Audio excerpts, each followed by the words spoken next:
Ito na po yung complete setup natin ng beam dito sa river ng beam po natin dito, tol. Ayan.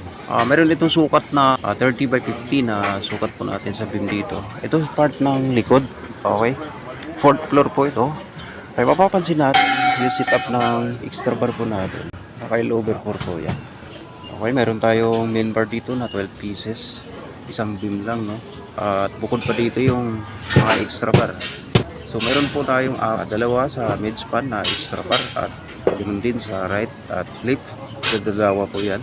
Bukod doon sa 12 pieces na main bar po natin. So mapapansin natin, yan yung kabuuan niya. Okay. Sa pinaka-top niya, meron tayong anim na extra bar. At ganoon din sa bottom.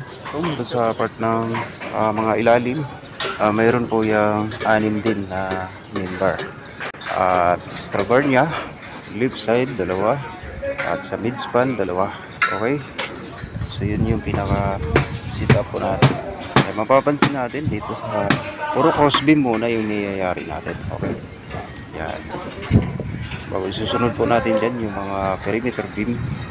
Yan. So, ipapatong lang natin dyan yung sa perimeter at meron din dito sa center beam po na ito. Okay? So, mayroon tayo nakasit up doon na stillman, dalawa. Dito, dalawa din. At mga karpintero.